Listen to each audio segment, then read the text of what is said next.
하나님께서는 우리에게 율법을 주실 때에 그 율법을 주시는 목적이 무엇이냐면 하나님을 떠나지 말라는 것. 하나님의 말씀 안에 살면서 그것이 하나님의 은혜를 누리는 거요, 복을 누리는 것임을 교훈하고 가르쳐 주셨어요. 그래서 십계명부터 살펴보면 그 모든 것들은 하지 마라, 또는 해야 할 건 해라, 이런 식으로 말씀을 하셨는데 그 모든 율법의 명령을 하나하나 따져보면 모두 다 하나님을 위한 것처럼 보일 수 있으나 궁극적으로는 우리를 위한 것이라는 걸 볼 수 있게 됩니다. 물론 그 율법을 지켜 행하며 살면 그를 통하여 하나님 영광 받으시죠. 하나님 기뻐하시죠. 그런 의미에서 하나님을 위하여라는 것도 생각할 수 있겠습니다. 물론 우리 지으심도 하나님께 영광을 돌리고 찬송케 하려 하심이다 그랬으니까 하나님 영광 받으시려고라는 목적이 있어요. 그럼 하나님이 영광 받으시는 거로 끝나느냐? 아니거든요. 하나님이 영광 받으시면, 하나님이 기뻐하시면 거기에 반드시 은혜가 있다는 거예요. 그럼 우리는 그 은혜를 누리게 되는 거 아닙니까? 결과적으로 보면 율법을 지키고 하나님의 뜻 안에 살면 그것이 마치 하나님께 영광을 돌리기 위한 것이 되지만 우리의 삶에, 하지만 그거로 인하여 누리는 누림이 있다는 사실. 우리가 예배하잖아요. 여러분 이른 아침에 잠에서 깨어 나와 예배하시는데 이 예배함을 통하여 하나님 영광 받으세요. 기뻐하시거든요. 그러면 그거로 끝이 아니잖아요. 여러분에게도 은혜가 있잖아요. 기도하시잖아요. 그 기도를 통해서 하나님은 영광 받으시고요. 그리고 그 기도의 응답이라는 은혜를 주신단 말이죠. 우리가 하나님과의 관계는 바로 그런 것입니다. 그런데도 불구하고 이 백성들은 하나님을 떠나서 자꾸 하나님과 멀어지는 거예요. 하나님을 잊어버리는 거예요. 그 은혜를 잊어버리니까 자꾸 그러는 거거든요.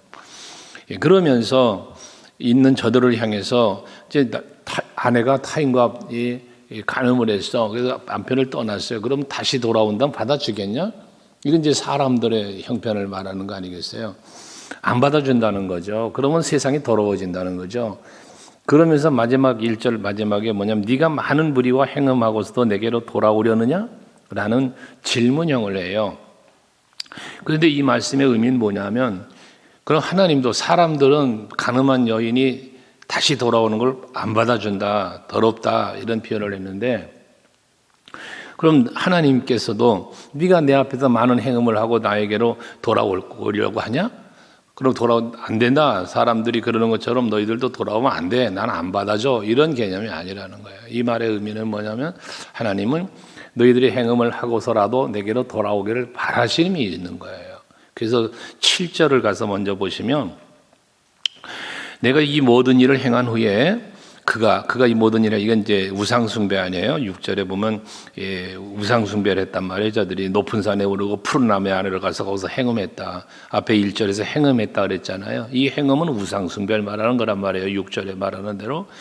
그런데 그렇게 그 행음을 한 후에 7절에 보면 내가 말하기를 그가 내게로 돌아오리라 하였으나, 이게 뭐예요? 앞에 돌아오려느냐라는 질문을 했지만 돌아오리라 생각을 했다는 거예요. 하나님은 궁극적으로 뭐에 돌아오기를 원했다는 것이죠. 돌아오기를 원한다는 거예요. 우리들의 삶은 하나님께로 나아감이 돼야 되잖아요. 그럼 이 하나님께 나아간다는 자체가 뭐가 되냐면 돌아오는 거예요. 여러분들이 하루하루를 살면서 우리 어디서 살아요? 세상 속에 살아요. 세상 보며 살고 사람 보며 살거든요. 사실 아침에 우리가 이렇게 예배하고 하루를 시작한다고 계속 하나님만 보고 사는 게 아니잖아요. 하루의 생활 속에는 세상 속에 빠져 산다고요. 사람에 파묻혀 산다고요. 그러다 보면 뭐해? 하나님을 잊어버릴 때가 많아요. 순간순간에. 전 교회에서 살고 있잖아요. 그럼 24시간 하나님만 생각하겠어요? 여러분, 하물며 여러분들 세상에 가서 사시는데 세상에 바라보고 살 때가 많단 말이에요. 그러니 뭐 하는 거예요? 우리는 이런 새벽 제단의 수요 예배, 금요 철야, 주일을 향하여 이런 모든 예배를 통해서 뭐에 하나님께로 돌아오는 거예요. 이게 하나님이 원하시는 거예요. 우리가 여호와를 경외한다 이런 표현하잖아요. 신명기에서 말씀하듯이 여호와께서 너에게 요구하심이 무엇냐? 그 답은 여호와를 경외하며이잖아요. 하나님께는 나옴이란 말이에요. 이게 하나님이 요구하심이라 그랬어요. 그것이 결국 그럼 하나님께 돌아오는 행위가 뭐냐? 행음한 데서 돌아온다 그랬어요. 그 행음이 뭐라고 그랬습니까? 우상숭배예요. 이 우상숭배라는 것은 오늘날 뭐라고 그랬습니까? 욕심이다 그랬어요. 그 욕심으로부터 내가 돌아오는 거예요. 세상 욕심 버리고, 세상 자랑 버리고, 세상 즐거움 다 버리고, 그리고 예수께로 가까이 나오는 이게 돌아옴이에요. 하나님은 우리에게 이걸 원하신다는 것이죠. 그런데 이들은 어떻게 했다고요? 2절에 보면 내 눈을 들어 헐벗은 산을 봐라. 이 헐벗은 산이라는 것은 하나님이 주신 은혜의 동산이 아닌 은혜가 없어진 동산이에요. 그게 헐벗은 동산이에요. 그럼 하나님이 주신 은혜가 사라진 게 뭘 말해? 우상 숨긴 거예요. 온통 산에서 뒤에 7절, 6절에 말한 것처럼 푸른 나무 아래 가가지고 돌무더기 앞에 가서 온통 우상 숭배라니, 그러니 이 산들이 전부 다 우상의 소굴이 되어리고 말았다는 거예요. 이게 헐벗은 산이 되었다는 거예요. 거기 행음한 곳이 어디냐 너희가. 그리고 또 길가에 앉아 사람을 기다리는 것이라고 했어요. 길가에 앉아서 사람을 기다린다. 이것도 행음의 하나의 모습인데, 그러니 온 이스라엘이 산이고 길이고 온통 모든 것이 다 무상숭배, 정욕, 또 세상락 이런 것으로 빠져버렸다는 걸 이렇게 표현하고 있는 거거든요. 우리가 살고 있는 현 시대의 세상이 어떻습니까? 온통 타락의 문화 아닙니까? 온통 죄악의 소굴 아닙니까? 소돔성의 멸망의 때와 무엇이 다르며 노아 홍수의 심판의 때와 무엇이 다르겠습니까? 이 시대에 우리들이 살고 있는 문화가, 사회가 얼마나 그래요. 지금 뭡니까? 하여튼 법을 통과시키려고 하는 이런 것들, 평등법이 성평등법을 하나 이런 게 웃기는 거예요. 법으로 이걸 만들어서 정당화시키려고 하는 이런 어처구니 없는 일들이 벌어지는, 이게 소돔성의 멸망의 때의 같은 행위 아니냐고요. 이렇게 세상의 모든 것이 이 땅을 더럽혔다. 이 땅이 무슨 땅인데요? 하나님이 주신 땅이잖아요. 하나님이 복 주시는 땅, 하나님이 지키시는 땅, 은혜 베푸시는 땅 아닙니까? 이게 더러워졌다. 은혜가 없다는 얘기죠. 그렇게 백성들이 타락했다는 거예요. 그러니까 결과 3절, 그러므로 단비가 그쳤고 늦은 비가 없어졌다 라고 말씀을 했어요. 여기 단비, 늦은 비, 이건 요에서 보면 이른 비, 늦은 비를 표현하죠. 요에서 2장에 보면 이렇게 하나님께서는 이른 비와 늦은 비를 어떻게 적당히 주신다고 그랬어요. 이른 비가 필요할 때, 파종할 때 내리는 비예요. 씨 뿌릴 때 내리는 비. 그 다음에 이 씨 뿌려서 나온 싹이 잘 자라서 곡식을 거두기 직전에 풍성한 열매를 맺기 위해 내리는 비, 늦은 비. 이렇게 하나님께서는 씨 뿌릴 때 적당하게, 거둘 때 적당하게, 이렇게 적당한 때에 적당하게 비를 내려주시는 게 하나님의 은혜잖아요. 비라는 자체가 문제예요. 비라는 자체가 아니라 비를 내리심이 하나님의 은혜란 말이에요. 필요할 때 필요한 걸 주시는 게 하나님의 은혜란 말이에요. 시편 1편에 시냇가에 심은 나무가 철을 따라 열매를 맺도록, 그 잎사귀가 마르지 않도록, 이게 뭐예요? 하나님 은혜란 말이죠. 그래서 복 있는 사람이 누리는 복을 말했지 않았습니까?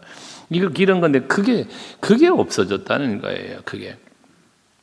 그래서 결국 저들은 수치를 당하게 될 것인데, 그렇게 되어지니까 4절에 네가 이제부터는 내게 부르짖기를 나의 아버지여, 아버지는 나의 청년 시절의 보호자이시오니 노여움을 한없이 계속하시겠으며 끝까지 품으시겠나이까 하지 아니하겠느냐. 이 하나님의 기대라는 거예요.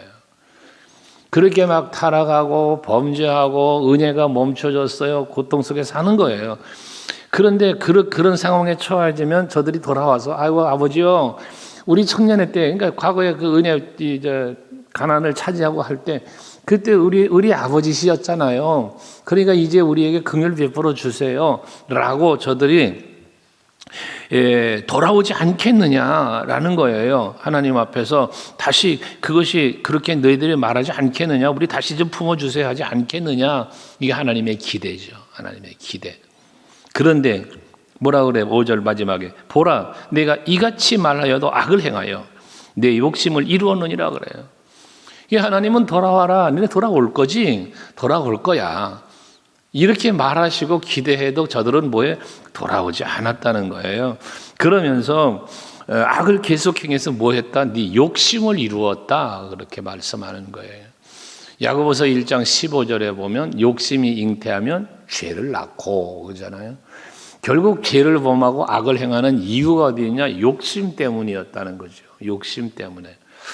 여러분, 그러니까 여러분 마음에 찾아오는 다양한 욕심이 있어요. 우리 마음을, 여러분 마음을 지켜야 된다고 잠언 4장 말하지만 우리가 마음을 지키지 못하면 제일 내 마음속에 찾아오는 게 뭐냐면 여러분 욕심이에요. 뭐 미움, 시기, 질투 뭐 등등 다 나열하지만 그 출발이 어디냐? 욕심이거든요.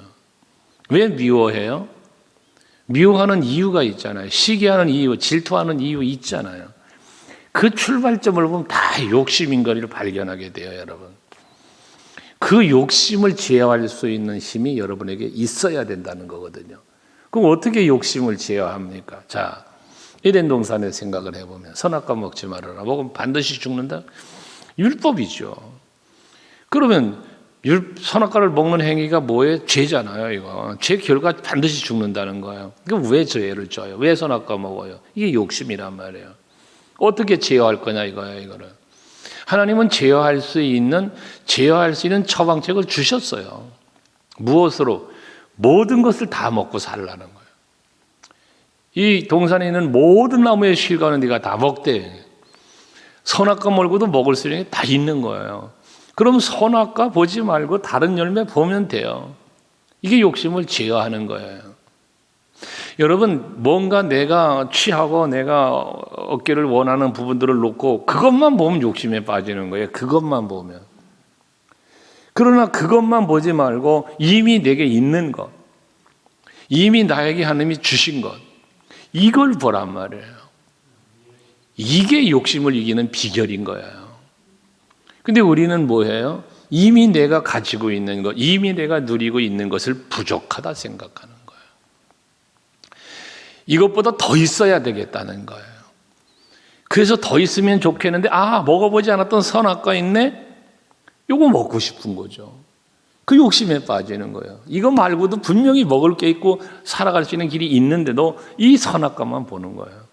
에덴 동산의 아담과 하와만 선악과를 먹는 게 아니거든요. 오늘날 우리가 선악과를 먹고 있는 거예요. 여러분이 선악과를 따먹고 있는 거예요, 지금. 이 욕심을 제어하지 못하니까 뭐예요? 죄를 행하고 악을 행하고 하나님께로 돌아오지 않는 거예요. 그 선악과 먹는 즐거움에, 그 선악과 먹는 즐거움 때문에.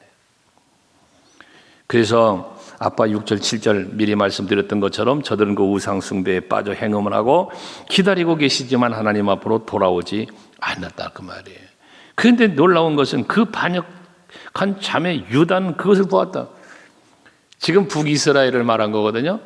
근데 유다가 그걸 봤다는 거예요. 유다가 보면 어떻게 됐느냐? 8절에 보면 내게 배역한 이스라엘이 간음을 행함으로 내가 그를 내쫓고 그에게 이혼서까지 주었는데 그의 반역한 자매 유다가 두려워하지 아니하고 자기도 가서 행음함을 내가 보았다. 이스라엘이 멸망당하는 걸 보고도 북이스라엘과 남유다의 멸망이 그랬잖아요. 북이스라엘이 먼저 아수르에 의해서 멸망당하고 그 후에 바벨론에 의해서 유다가 멸망당한단 말이에요. 그럼 바벨론이 멸망당한 걸 보고도 유다가 회개하지 않았다는 거예요. 돌이키지 않았다는 거예요. 저들도 북이스라엘처럼 악을 행했다는 거예요. 그러니 저들도 멸망을 결국은 당하고 마는 거 아닙니까? 여러분, 우리 주변을 살펴보면, 여러분 삶을 살아가는 주변을 살펴보면 죄를 범함으로 하나님 앞에 영광을 가리우는 일을 하나님이 보여주죠. 그럼 뭐 해야 돼요? 그걸 보면서 나는 저러면 안 되겠구나. 나는 저러면 말아야지. 우리 이러고 살아야 되거든요.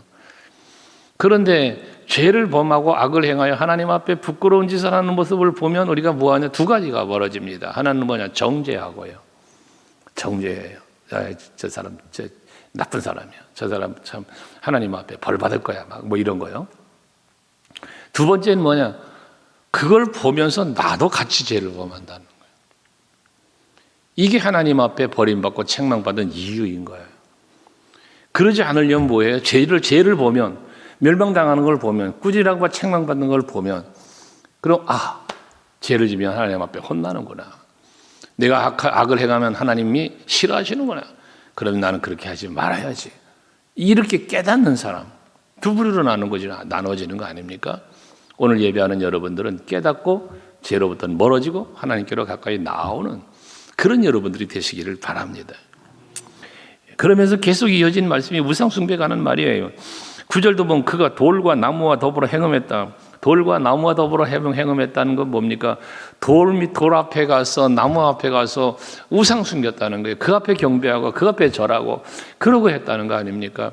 앞에서도 얘기했지만 여러분 돌 앞에 가서 비나이다 한다고 여러분 그 돌이 응답을 합니까? 나무 앞에 가서 비나이다 한다고 응답을 합니까? 과거에 보면 뭐 성황당이다 이래 가지고 언덕배기에 나무에다가 뭐 주렁주렁 달아놓고 저희 시골에도 어렸을 때 그 산자락 하나 언덕을 넘어 다니려면 그 성황당이를 지나야 됐고 그 사람들은 지나가면 뭐 돌 하나라도 던지고 가고 막 이래 했거든요. 그 성황당에 돌무더기가 수북하게 쌓여 있고 무당이나 이런 사람들은 갖다 또 뭘 걸어놓고 막 이래 해요. 그 어린 시절 거길 지나가면 괜히 무섭고 그랬던 적이 있어요. 귀신이 있다고. 여러분 아무것도 아니잖아요. 거기 무슨 그것도 희한하게 그 성황당 나무는 대부분 고목나무야. 또 고목나무. 죽은 나무가 뭐래요? 시골에 요즘에는 뭐 저 민속촌이나 가야 볼 수 있을란가요? 그 뭐라고 합니까? 이게 사람 머리 쫙 해가지고 정승이라나 뭐라나 그 세우는 거. 그게 글쎄 뭐 사람이 깎아가지고 뭐 만들어놓은 그게 뭐합니까? 그 앞에 절하고 가고, 그런 민속촌 같은데 관광지 아니? 가면 그런데 가면 그런데 또 꼬박꼬박 절하는 사람도 있어요 또. 돌 앞에 가서 비나이다. 멍청한 거 아닙니까? 어떤 스님이 글쎄 절간에 마당에 서 있는 돌덩어리 탑 앞에서 뱅글 이걸 돌다가 서서 비나이다 하고 그러더라는 거 아니에요? 우리 신학교 다닐 때 교수님 이야기했죠. 등산하는데 그래서 중이 그러고 있더라는 거예요. 그분도 짓궂은 거지. 가서 그 중한테 그랬다는 거 아닙니까? 스님 지금 누구한테 비세요? 그랬대요. 그 물어봤다는 거야. 그랬더니 스님이 잠시 서가지고 이러고 쳐다보고 있더니 글쎄요 그러더래요. 자기도 누구한테 비는지를 모르고 지금 그러고 있다는 거예요. 그래서 불교는 종교가 아닌 철학이다라고 말하는 이유가 바로 그런 데 있는 건데, 자 수렴. 여러분 이처럼 저들은 지금 뭐해서 돌과 나무 아무것도 아닌 것을 섬기고 살았다는 이야기거든요. 그러면서 저들은 땅을 더럽혔는데 10절에 이 모든 일이 있어도 그의 반역한 자매 유다가 진심으로 내게 돌아오지 아니하고 거짓으로 할 뿐이다. 진심으로 돌아오지 않고 거짓으로 한다. 이게 뭐 하는 거예요? 하나님께 돌아오는 척했다는 거죠. 가식이죠. 가식. 이 가식적인 삶이 예수님의 시대까지 이어졌고 오늘날까지 이어지는 거예요. 가식적인 거. 여러분 우리가 하나님 앞에 정직해야 돼요. 하나님 앞에 진실해야 돼요. 가식이 되면 안 돼요. 이렇게 아침에 나와 예배하는 것조차도 가식이 되면 안 돼요. 그 가식이 뭘까? 여기 그랬잖아요. 진심으로 돌아오지 않고 거짓으로 했다. 우리가 하나님 앞에 예배를 드려도 기도를 해도 헌신을 해도 이것이 진실이어야 된다는 거예요. 진심. 그래서 하나님은 영이시니 예배하는 자가 신령과 진정으로 예배할지니라 라고 말씀하는 거고, 이스라엘 백성들이 그 수많은 짐승의 피를 흘리며 하나님 앞에 제사를 드렸지만 하나님은 그거 식상하다고 그러잖아요. 무엇을 원하시느냐? 하나님은 회개하는 심령을 원하신다. 통회하는 심령, 상한 심령을 원하신다 라고 말씀을 하시는 이유가 거기 있는 거예요. 사울 왕이 아말렉을 진멸하지 않고 살찐 짐승들을 가지고 왔어요. 근데 말은 뭐라 말합니까? 하나님 앞에 제사 드리려고, 제물로 드리려고 라는 핑계를 대잖아요. 그러나 정작 사실이 그렇습니까? 아니었죠. 무엇 때문에? 욕심 때문이었지 않았습니까? 그러니까 하나님은 수양의 기름보다 순종이 더 낫다라고 사무엘을 통하여 말씀한 거 아닙니까?